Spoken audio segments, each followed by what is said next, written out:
मैं Virendra Pandey, department of education, Veer Kunwar Singh university Arrah. पिछली कक्षा में हम लोगों ने व्यक्तित्व का मापन एवं व्यक्तित्व के सिद्धांत की चर्चा किया था। व्यक्तित्व के सिद्धांत में मनोविश्लेषणवादी सिद्धांत, अधिगम सिद्धांत और रोल सिद्धांत की हम लोगों ने चर्चा किया था। तो मनोविश्लेषणवादी सिद्धांत जो आनुवंशिकता पर जोर देता है कि व्यक्ति जन्म से कुछ शक्तियां लेकर पैदा होता है और उसके व्यक्तित्व का निर्माण संभव होता है। और अधिगम सिद्धांत और रोल सिद्धांत को हम व्यवहारवादी सिद्धांत के अंतर्गत रख सकते हैं, जिसमें व्यक्तित्व जो है वातावरण के द्वारा प्रभावित होता है। तो इसके सिद्धांतों को कई विद्वानों ने अपने दृष्टिकोण से उसके सिद्धांतों की चर्चा की है। तो मनोविश्लेषणवादी सिद्धांत के अंतर्गत फ्रायड महोदय हैं। फ्रायड का मनोविश्लेषणवादी सिद्धांत है। कार्ल जूंग है, कार्ल जूंग का विश्लेषणात्मक मनोविज्ञान है। एडलर का व्यक्तिगत मनोविज्ञान है। ये तीनों सिद्धांत जो हैं वो मनोविश्लेषणवादी सिद्धांत के अंतर्गत आते हैं। और आपके व्यवहारवादी सिद्धांत के अंतर्गत या यूं कहें विशेषक सिद्धांत के अंतर्गत तो आपका विद्वान है कटेल के द्वारा दिया गया है पृष्ठ विशेषक एवं मूल विशेषक का सिद्धांत है। आइसेंक महोदय हैं, आइसेंक का विशेषक सिद्धांत है। इस तरह से दो कैटेगरी में व्यक्तित्व के सिद्धांतों को बांटा गया, जिसे मनोविश्लेषणवादी सिद्धांत को हम गत्यात्मक सिद्धांत भी कह सकते हैं और व्यवहारवादी सिद्धांत को हम विशेषक सिद्धांत भी कह सकते हैं। तो इन सारे विद्वानों ने चर्चा किया। व्यक्तित्व पर हम लोग पिछले क्लास में काफी हद तक बहुत ही गहराई से उसकी चर्चा किया। इस क्लास में हम लोग विशिष्ट बालक के संबंध में अध्ययन करेंगे। विशिष्ट बालक।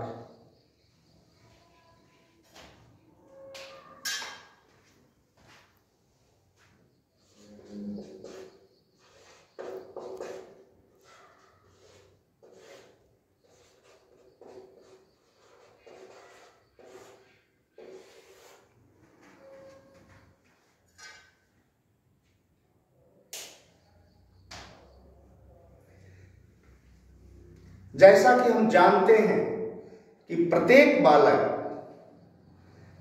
शारीरिक, बौद्धिक एवं सामाजिक दृष्टि से एक दूसरे से भिन्न होते हैं, अर्थात एक दूसरे से अलग होते हैं। और बालकों को प्रायः दो भागों में बांटा जा सकता है। दो भागों में, मूल रूप से दो भागों में बांटा जा सकता है। वह है सामान्य तथा विशिष्ट। सामान्य बालक जो सामान्य आचरण करते हैं, लेकिन विशिष्ट बालक किसे कहेंगे? तो विशिष्ट बालक वे होते हैं जो कुशलता, क्षमता, योग्यता, व्यक्तित्व आदि में अन्य बालकों से भिन्न होते हैं। वे विशिष्ट बालक की श्रेणी में आते हैं। आमतौर पर सामान्य बालकों की संख्या सर्वाधिक होती है। सामान्य बालकों से ऊपर तथा सामान्य बालकों से नीचे संख्या प्रायः घटती चली जाती है और एक बिंदु ऐसा आता है जहां इनका प्रतिशत अत्यंत ही कम हो जाता है। मतलब सामान्य से ऊपर जब हम जाते हैं तो एक बिंदु पर हम जाते जाते एक बिंदु पर ऐसा पहुंचते हैं जहां उन बालकों का प्रतिशत बहुत ही कम हो जाता है और सामान्य से नीचे की तरफ भी हम जाते हैं तो एक बिंदु ऐसा आता है जहां ऐसे बालकों का प्रतिशत भी अत्यंत कम हो जाता है, तो उन्हें ही हम विशिष्ट बालक की संज्ञा देते हैं। विशिष्ट शब्द से ऐसा प्रतीत होता है कि ऐसा बालक जिसमें कुछ न कुछ विशेषताएं हों। तो प्रायः शाब्दिक दृष्टिकोण से ऐसा होना चाहिए था कि जो बालक सामान्य बालक की श्रेणी से ऊपर के बालक हैं उन्हें विशिष्ट कहा जाए तो ज्यादा सटीक प्रतीत होता है। सामान्य बालक से जो नीचे के बालक हैं उन बालक को हम अपवादी बालक कह सकते हैं, उन बालक को अवसाद बालक कह सकते हैं, लेकिन उनको विशिष्ट कहना थोड़ा अटपटा सा लगता है। लेकिन पाठकों की दृष्टि से विशिष्ट शब्द बहुत ही सरल ढंग से प्रयोग में आते हैं। पाठकों ने इसको अपने ढंग से दोनों ही अर्थों में प्रयोग करने का प्रयास किया है। तो इसलिए सामान्य से ऊपर को भी तथा सामान्य से नीचे को भी दोनों बालकों को विशिष्ट बालक के रूप में अध्ययन किया गया है। तो इस प्रकार विशिष्ट बालक की श्रेणी में कई प्रकार के बालक आते हैं जिसकी चर्चा हम कर रहे हैं। विशिष्ट बालक में पहला श्रेणी है प्रतिभाशाली बालक। प्रतिभाशाली बालक।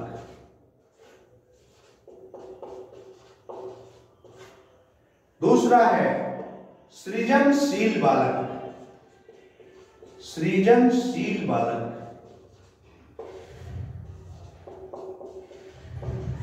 तीसरा है पिछड़ा बालक। पिछड़ा बालक। चौथा है मंदित मना बालक। मंदित मना बालक।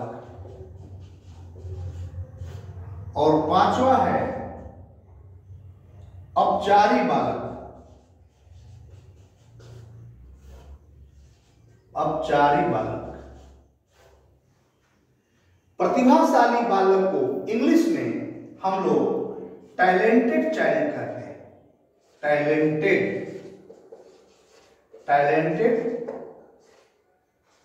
चाइल्ड। सृजनशील बालक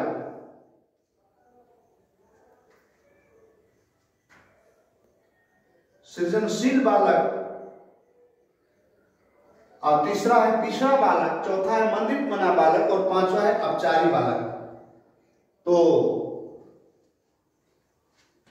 सृजनशील बालक को हम लोग क्रिएटिव चाइल्ड कहते हैं। क्रिएटिव चाइल्ड, ये बालक क्रिएटिव माइंड के होते हैं।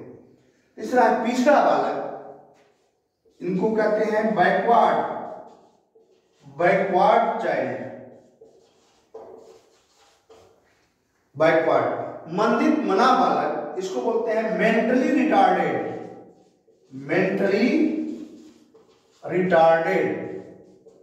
Retarded child.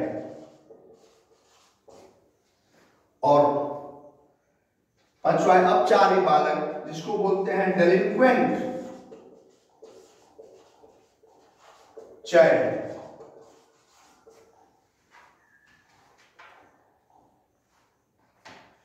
तो विशिष्ट बालक में जो बालक सामान्य से ऊपर हैं उनकी ये दो कैटेगरी आती है। प्रतिभाशाली बालक जो सामान्य से ऊपर के होते हैं और दूसरा सृजनशील बालक, ये भी सामान्य से ऊपर के होते हैं।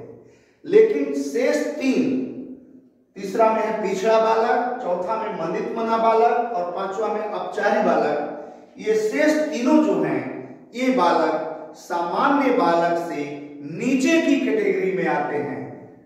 फिर भी इन्हें हम लोग पाठकों की सुविधा की दृष्टि से विशिष्ट बालक की श्रेणी में रखकर ही अध्ययन करते हैं। वास्तव में इन्हें औपचारिक बालक या ये अवसादी बालक इस तरह का नाम देना चाहिए था, लेकिन पाठकों की सुविधा के लिए विशिष्ट बालक की श्रेणी में ही, यानी सामान्य से ऊपर हैं तो भी और सामान्य से नीचे हैं तो भी हम उन्हें विशिष्ट बालक की श्रेणी के अंतर्गत रखकर ही अध्ययन करते हैं। तो सबसे पहले अभी हम लोग नंबर 1 कैटेगरी प्रतिभाशाली बालक के बारे में अध्ययन करेंगे। प्रतिभाशाली बालक,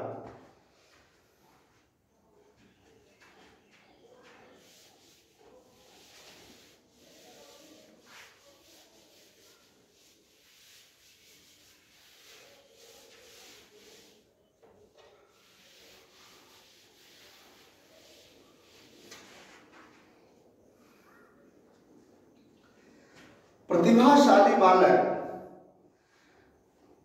जीवन के विभिन्न कार्य क्षेत्रों में कुशलता प्रकट करते हैं और बहुत सारे जो विद्वान हैं वे कहते हैं कि बुद्धि लब्धि, जिसकी बुद्धि लब्धि अच्छी है, सामान्य से ऊपर है, तो वह है प्रतिभाशाली बालक। बुद्धि लब्धि जिसकी नीचे है, उन्हें भी हम पाठकों की सुविधा की दृष्टि से प्रतिभाशाली बालक में रख सकते हैं, लेकिन वास्तव में वे बालक अपवादी बालक कहे जाने चाहिए।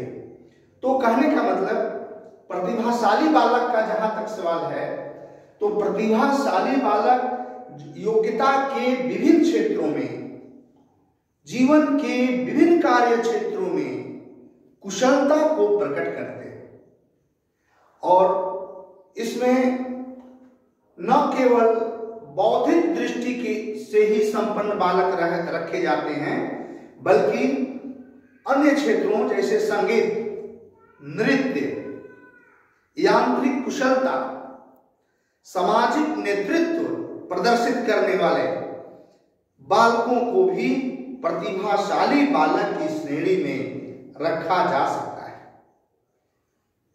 कुछ विद्वान कहते हैं कि उच्च स्तर की बुद्धि लब्धि प्रकट करने वाले बालकों को ही प्रतिभाशाली बालक कहा जा सकता है।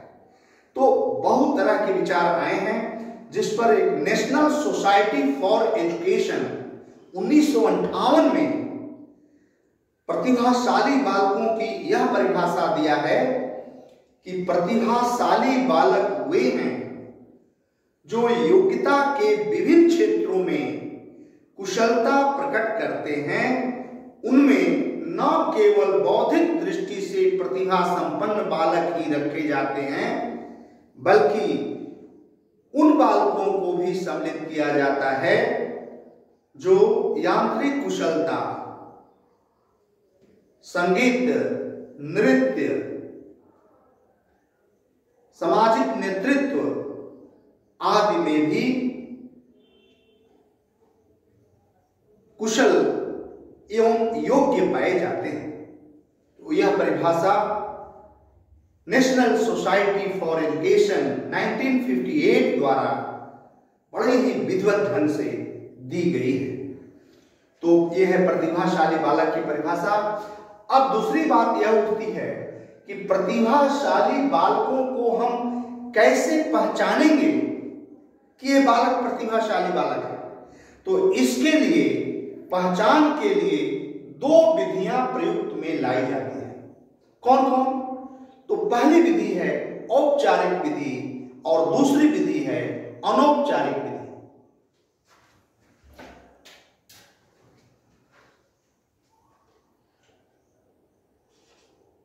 पहचान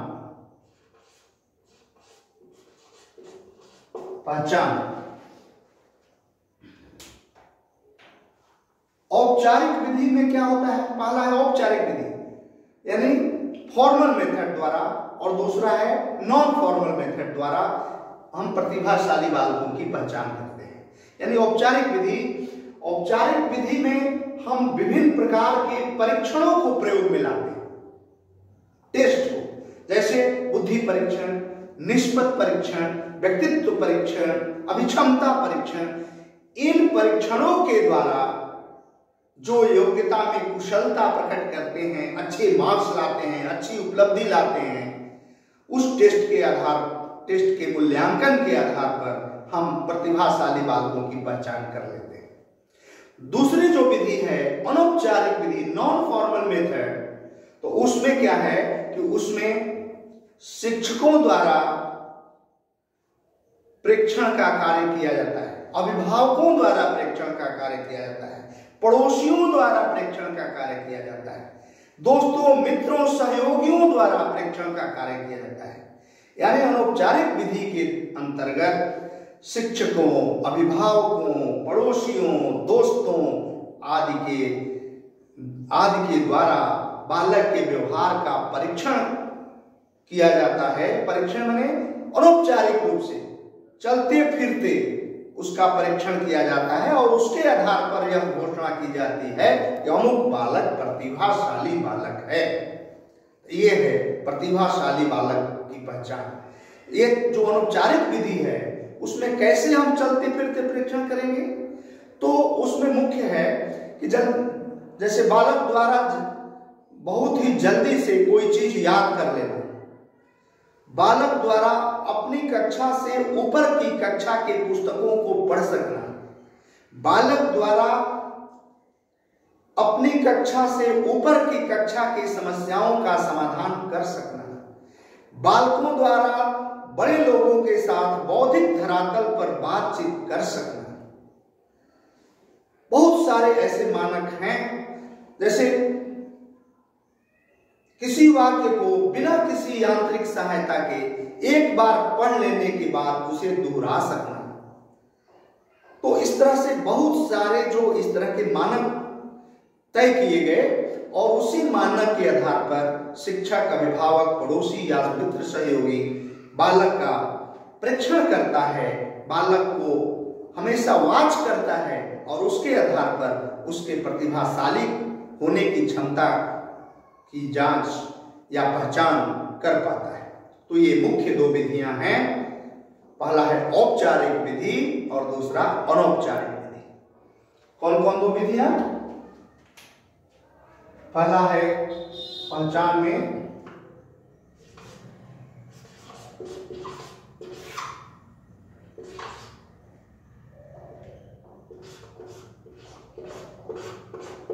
औपचारिक विधि, औपचारिक, और दूसरा है अनौपचारिक।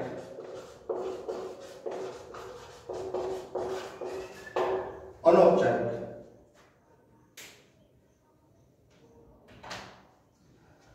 अब रह गया बात कि अब इन बालकों को हमने पहचान तो लिया, अब इनको हम पढ़ाएंगे कैसे? प्रतिभाशाली बालकों की शिक्षा की व्यवस्था हम कैसे करें? तो इस पर मुख्य रूप से 3 विधियां बताई गई हैं। प्रतिभाशाली बालकों की शिक्षा हेतु 3 विधियां उपयोग में लाई जाती है। पहला विधि है त्वरण उपागम, दूसरी विधि है संवर्धन उपागम और तीसरी विधि है विशिष्ट समूह उपागम। 3 विधि से प्रतिभाशाली बालकों को शिक्षा की व्यवस्था की जाती है।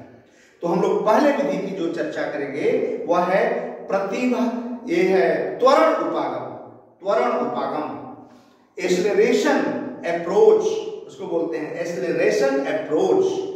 तो त्वरण उपागम में क्या है कि इसमें शिक्षकों का अधिकाधिक विद्यार्थी लाभ उठा सके, इस दृष्टिकोण से शिक्षा की व्यवस्था की जाती है। और इसके लिए क्या किया जाता है कि नामांकन में नमनीयता लाई जाती है कि बालकों का प्रवेश हो जाए आसानी से ताकि वह उसे शिक्षक का लाभ मिल सके। तो नामांकन में नमनीयता लाई जाती है।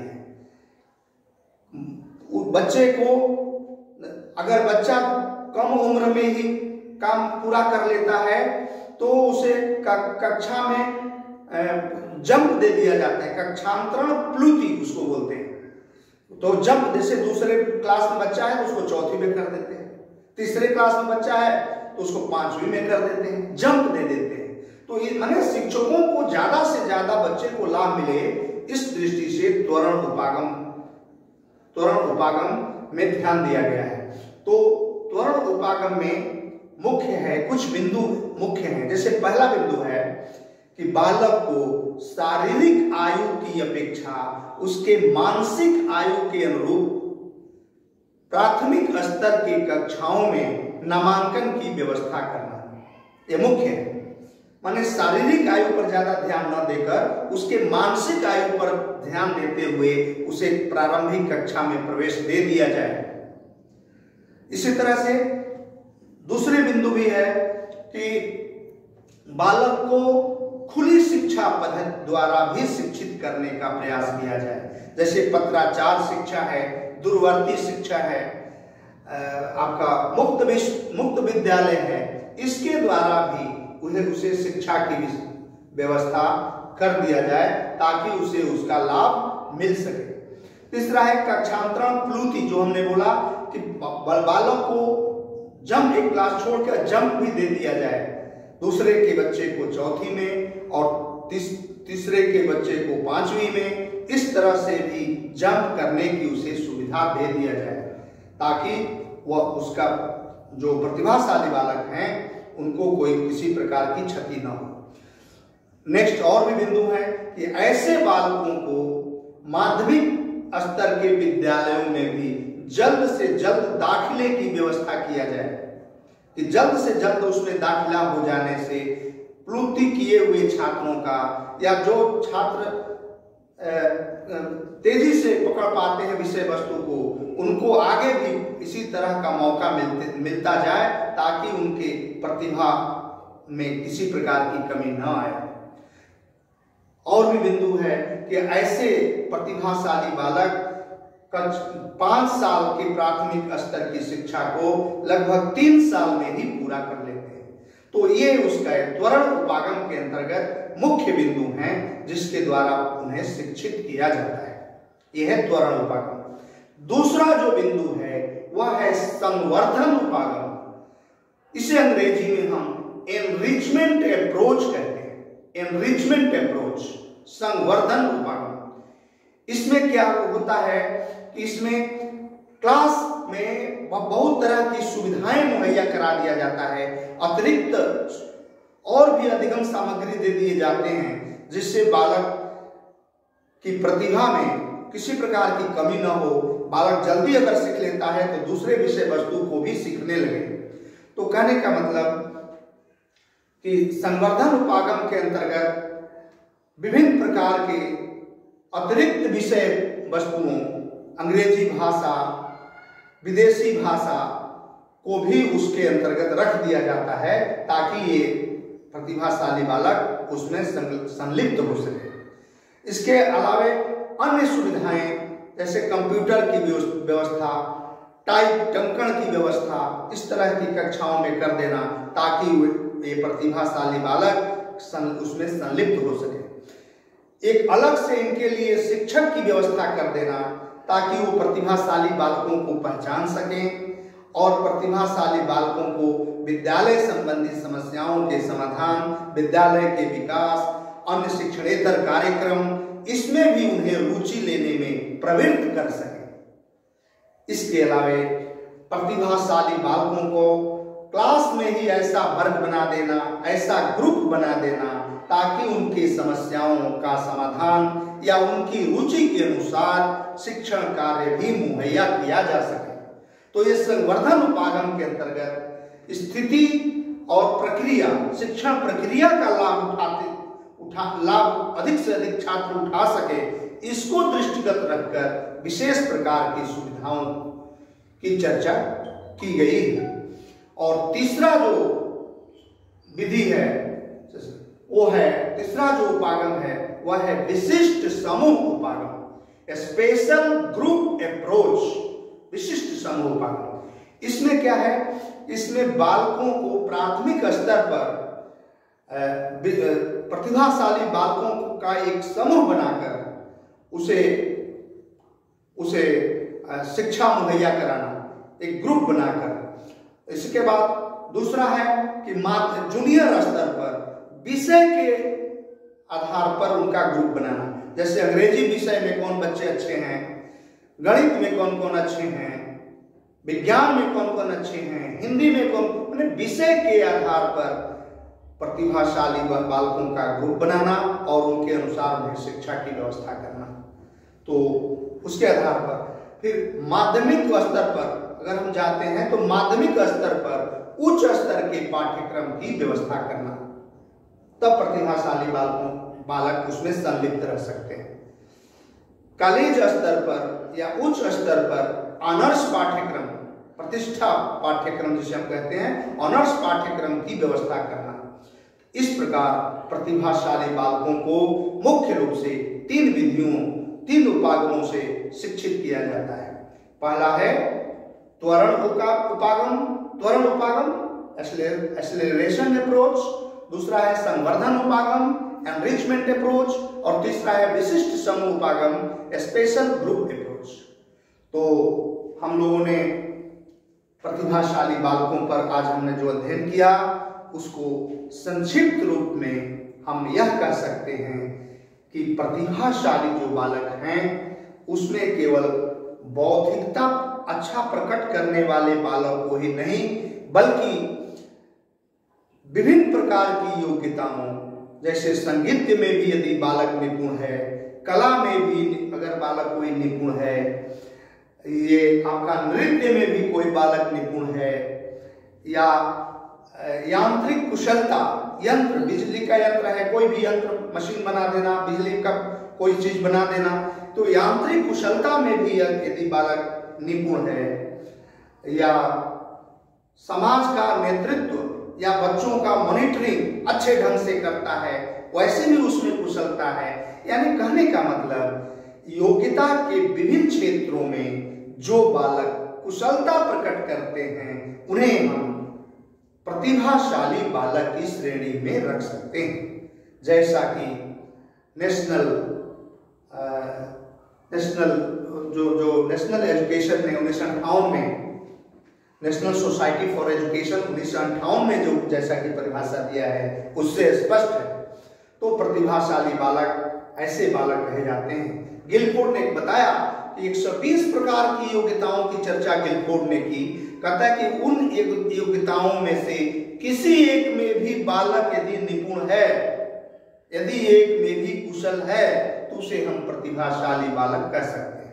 और इसकी पहचान की 2 विधियां हम लोगों ने बताई, औपचारिक विधि और अनौपचारिक विधि। औपचारिक विधि में विभिन्न प्रकार के टेस्ट या परीक्षणों के द्वारा मूल्यांकन करके हम प्रतिभाशाली बालक की पहचान करते हैं। और दूसरी विधि अनौपचारिक विधि, जिसमें आस पड़ोस के लोग, बालक के सहयोगी, बालक के अभिभावक, शिक्षक उसके व्यवहार का आकलन करते हैं और उसके आधार पर उसे प्रतिभाशाली बालक की श्रेणी में रखते हैं। तो इस प्रकार औपचारिक विधि और अनौपचारिक विधि द्वारा प्रतिभाशाली बालकों की पहचान की जाती है। अब होगा कि इनको पढ़ाएंगे कैसे? इनको पढ़ाने के लिए हमने अभी बताया कि 3 प्रकार के उपागम की चर्चा है, 3 प्रकार के अप्रोच की चर्चा है। पहला जो अप्रोच है उसे हम त्वरण उपागम कहते हैं, अंग्रेजी में उसे एक्सेलरेशन अप्रोच कहते हैं, जिसमें शिक्षकों को अधिकाधिक वो लाभ उठा सकें। इस दृष्टिकोण से उन्हें विभिन्न